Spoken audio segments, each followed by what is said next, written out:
At what should have been a peaceful holiday dinner, family favoritism exploded into chaos. My cousin Anthony, 34, decided to interfere in my relationship right in front of everyone, exposing long-buried resentments. What started as harmless small talk turned into shocking confrontation, with years of favoritism boiling over into a full-blown family disaster. I swear, every holiday with my family feels like walking into live-action soap opera, and this last one was no exception. We were at my aunt and uncle's place for Christmas dinner, the house already smelling like roasted turkey and spiced wine the second I walked in. Everyone was there, the cousins, the grandparents, my parents, and of course Anthony. Now, Anthony is my cousin, 34 years old, and honestly, he's been the golden child of the family forever. My aunt and uncle treat him like he walks on water. Growing up, it was always Anthony's doing so well in school. Anthony got promoted. Anthony bought a house. Meanwhile, anything the rest of us did barely registered. I tried not to let it get under my skin, but this year was different. I brought my girlfriend, Emily, to dinner for the first time. She's amazing, smart, funny, and honestly way too good for me. I was excited to introduce her, but I had this pit in my stomach because I knew how Anthony could be. He has this way of making everything about him, and if he sees someone else in the spotlight, forget it. Dinner started off normal enough. We were all crammed around the long oak table in my aunt's dining room, plates piled high with mashed potatoes and green beans. Emily sat next to me, politely answering questions from my mom and grandma. Then Anthony leaned across the table with a smug grin of his. "So, Emily," he said, spearing a piece of turkey with his fork, "how long have you been with my cousin here?" "Almost a year," she replied, smiling. "A year? Huh, that's cute," he said, chuckling. "But, you know, Anthony has, let's just say, a history of not being great at long-term things." The whole table went awkwardly silent. My face burned, but before I could say anything, my uncle laughed like it was the funniest joke ever. "Well, you know our Anthony," he said, shaking his head proudly, like Anthony was the life of the party. Emily looked at me, clearly uncomfortable. I muttered something about him joking, but the damage was done. Anthony wasn't finished there. He leaned back in his chair, swirling his wine, and said, "I just don't want to see Emily waste her time if, you know, things don't work out." That was when my patience started to snap. "Seriously, man?" I shot back. "What's your problem?" Anthony smirked. "No problem, cuz just looking out for her. Someone's got to tell the truth, right?" I could feel everyone's eyes on me, waiting to see if I'd blow up. My mom whispered, "Let it go," but Emily's hand tightened on mine under the table. That was the moment I realized this wasn't just Anthony being his usual smug self. This was about favoritism, years of being overshadowed, dismissed, and undermined, all boiling up in one holiday dinner. And it was only the beginning. I wish I could say I brushed Anthony's comments off and enjoyed the rest of the dinner, but no. That smug little grin of his had lit a fire under me. Every bite of food tasted bitter, and every laugh he got from my aunt and uncle felt like a slap in the face. Emily squeezed my hand under the table again and whispered, "It's fine, really." But it wasn't fine. She was putting on a brave face, I could tell. Things escalated fast after dessert was served. My grandma, bless her heart, tried to lighten the mood by asking about everyone's here. When it got to Anthony, he launched into a 10-minute monologue about his new consulting gig, how he was indispensable at work, and how his boss was already hinting at a promotion. The whole table ate it up. When it was my turn, I started talking about how Emily and I had just signed a lease together for a new apartment. I thought it was a big deal we'd been saving, planning, and finally made it happen. But before I could even finish, Anthony interrupted. "Oh wow, moving in together after just a year, bold choice," he said, smirking again. "Didn't your last relationship crash and burn because you rushed things?" I froze. My jaw clenched so hard I thought I'd crack a tooth. Emily looked stunned. She didn't know about my last breakup. Not because I was hiding it, but because it just hadn't come up yet. And now Anthony had broadcasted it across the whole damn table. "Anthony," my dad said sharply, "that's not your business." But my uncle chuckled, shaking his head. "He's just being honest. You can't deny he has a point." I swear, I almost slammed my fork down. The room went tense, and I saw Emily's cheeks flush pink with embarrassment. I felt humiliated, and not just because of the breakup comment, but because it was clear Anthony was intentionally trying to undermine me in front of her. I finally snapped. "Why do you always do this?" I asked, my voice louder than I meant it to be. "Every single family gathering, you have to find a way to tear me down." Anthony raised his eyebrows, feigning innocence. "Me? Tear you down? Come on, man. I'm just being real. If you can't handle the truth, maybe you're not as ready for a relationship as you think." That's when Emily spoke up. Her voice was steady, but I could tell she was angry. "Actually, I think Anthony's just jealous," she said. "Because while he's bragging about promotions, he can't stand that someone else might be genuinely happy without needing to compete." The table went dead silent. You could hear the clock ticking in the living room. My aunt's fork clinked against her plate. Anthony's smug smile faltered for the first time all night. And then my uncle, in true favoritism fashion, said, "Emily, I think you're misunderstanding. Anthony just has high standards."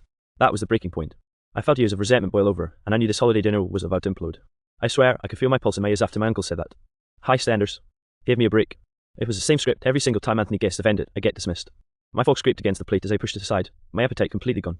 "High standards," I repeated, my voice sharper than I intended. "No, what Anthony has is an ego the size of this table. He doesn't care about standards, he just loves being the favourite." Anthony leaned back in his chair like he was settling into a throne.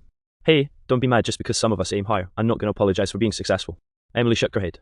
"This isn't about success, Anthony. This is about respect. You've been undermining him all night." For a split second, I thought maybe anyone would back me up. But then my aunt chimed in. "Now, Emily, I'm sure you're just not used to Anthony's sense of humour. He's always been like this, teasing, playful. He doesn't mean anything by it." I laughed, but it wasn't a happy laugh. "Playful, that's what you call it, because it sure feels like targeted sabotage to me." Anthony smirked again, clearly enjoying the chaos. "Come on, cuz, don't make this about favoritism. Maybe if you toughened up a little, you wouldn't take everything so personally." That's when my dad, who usually stayed quiet during these family spats, finally spoke up. "Anthony, enough. You've been poking at him since dinner started, and frankly, I'm sick of it. You've been spoiled your whole life and no one's ever told you to shut your mouth." The table gasped. My aunt's face went red, and she snapped, "Don't talk about my son like that." And just like that, the room split in two. My parents on one side, my aunt and uncle on the other, with Anthony sitting there like some smug king watching his subjects go to war. "See?" I said, standing up. "This is what I mean. He gets to run his mouth. Ruin dinner. ruin relationships, and somehow I'm the problem. Anthony shrugged, still calm, still smug. If your relationship can't handle a little dinner table banter, maybe it's not as solid as you think. Emily stood up too, her voice sharper now. This isn't banter, this is cruelty, and honestly, I've never met someone so desperate to be the centre of attention. Anthony's smile cracked just a little. Careful, he muttered, his tone colder now. You don't really know this family yet. Whoa, I think I've seen enough, Emily shot back. The tension was unbearable. My grandma whispered a prayer under her breath, clearly wishing she could sink into the floor. My uncle slammed his napkin on the table and barked. That's enough, not another word. But it was too late. The words had been spoken, the lines drawn. For the first time in years, the favoritism was being called out openly, and I wasn't about to let it slide back into silence. I looked Anthony dead in the eye and said, if you keep trying to interfere in my life, you're going to lose more than just a dinner argument. The whole room froze. And that's when the night really spiraled. The silence was deafening after I said that. Anthony's eyes narrowed, and for a moment I thought he might actually explode. Emily stood beside me, her hand lightly touching my arm, grounding me. The tension was so thick you could practically slice it with a knife. Then Anthony laughed low, sharp, and venomous. Lose more than a dinner argument? You think you can threaten me? His voice carried across the table like a challenge. You've always been second best, and nothing's changed, not tonight, not ever. My mom's hand flew to her mouth. Anthony, stop it, she whispered frantically. But Anthony wasn't listening. He never listens when he's on a mission to assert his superiority. Emily stepped forward, her voice louder now. Anthony, this isn't about being second best, it's about decency. Do you really think humiliating someone in front of their family is okay? Anthony's face twisted with irritation. Decency, you've got some nerve, bringing her into this. He gestured toward Emily like she was part of the problem. I slammed my hand on the table, startling everyone. No, she's not the problem. You're the problem. You've been manipulating, mocking, and interfering in my life for years because Mom and Dad coddled you. The room erupted. My uncle banged his fists on the table. Enough shouting, sit down. But I couldn't. I wasn't going to. Not anymore. I leaned in, my voice shaking with anger and pent-up resentment. I'm done pretending it's okay. You can't just waltz through life being the favourite and treat everyone else like they're inferior. That ends now. Anthony's jaw tightened. I could see him struggling to maintain control, which only fueled me further. You've got no idea what it's like to be constantly compared to him, I added, turning to my mum. All my life, every achievement, every success, that's always been Anthony this, Anthony that, and now he's trying to sabotage my relationship too. Emily nodded, clearly supporting me. And it's not just about favoritism, it's about respect, which you clearly have no idea how to give. Anthony slammed his fork down this time, finally showing real anger. You think you're better than me? You think you can just talk down to me? I'm not talking down, I said, my voice steady. I'm finally standing up. You've had free reign for too long. Your favoritism ends here. For a moment, the whole table went still. My aunt's face was pale, my uncle's jaw tight, and my grandma was clutching her hands in her lap like she was praying for a miracle. Even my dad, usually quiet, looked at me with a mixture of pride and disbelief. Then, Anthony did something unexpected. He laughed this time, not smug, but bitter. Wow, I didn't think you had it in you. Guess I underestimated you, huh? I blinked. Underestimated me? You've underestimated all of us for years. And in that moment, the air shifted. Anthony leaned back, his anger simmering but no longer explosive. The fight wasn't over, but for the first time, I felt like I'd leveled the playing field. The tension didn't disappear, but the dynamic had changed. Anthony had been confronted, publicly and without apology, and I could finally breathe. The rest of dinner was awkward, quiet, but manageable. Emily held my hand under the table, and I realised this confrontation, as uncomfortable as it was, had been necessary. Because sometimes holidays aren't just about turkey and pie, they're about finally standing up to the people who try to control your life. The next morning, the house was quiet. Tension from last night still hung in the air, like a fog that refused to lift. I got up early, hoping to grab a coffee and escape before Anthony woke up and tried to smooth things over with more of a smug charm. Emily stayed behind for a moment to help clean the kitchen. I think you did the right thing, she whispered as we washed dishes together. Finally standing up for yourself, it was overdue. I nodded, but honestly, I wasn't sure if I felt victorious. Anthony had calmed down, sure, but I knew he was still stewing. Yeah, but this isn't going to end with him just letting it go, I admitted. Just as I finished my coffee, Anthony appeared in the kitchen. He leaned against the counter, arms crossed, trying to look casual. Look, about last night. His tone was surprisingly low. I braced myself. Yeah? He shrugged. I might have overstepped a bit, maybe, but you have to admit, it got pretty heated. I clenched my jaw. A bit? You tried to ruin my relationship in front of my girlfriend. That's more than a bit, Anthony. He sighed, leaning back against the fridge. I don't know, I guess I didn't think he'd actually call me out like that. Everyone's always just let me slide. I felt a strange mix of relief and frustration. On one hand, he finally admitted it. On the other, he didn't really apologise. Well, maybe that's the problem, I said. Everyone letting you slide, and guess what? Not anymore. Anthony smirked faintly, but it lacked its usual arrogance. Fair enough, he muttered. You're stronger than I gave you credit for, just don't expect me to suddenly start respecting boundaries overnight. Emily watched from the doorway, giving me an approving nod. Boundaries are a good start, she said lightly, trying to ease the tension. Later that day, the rest of the family began to act differently. Conversations were cautious, polite, but there was a new awareness. I caught my aunt watching Anthony, with a slightly worried expression, and my uncle finally stopped defending every word Anthony said. Even my mom looked at me with something like pride. It wasn't a perfect resolution. Anthony wasn't suddenly a changed man. He was still going to be the golden child, still going to push buttons. But for the first time, I felt like I had a voice that couldn't be ignored. Emily and I left that afternoon for a walk around the neighbourhood.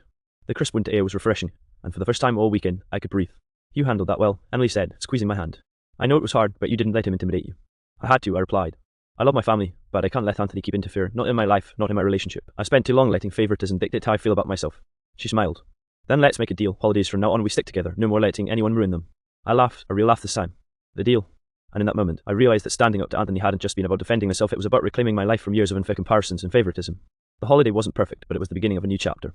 The days after the holiday dinner were interesting, to say the least. Word travels fast in our family, and by the time I checked my phone, there were already texts from cousins I hadn't spoken to in months. Some were sympathetic, some were cautiously curious, and a few were downright amused. My aunt, unsurprisingly, was the first to confront me. "Look, I know Anthony can be difficult, but you embarrass him," she said over the phone, her voice tense.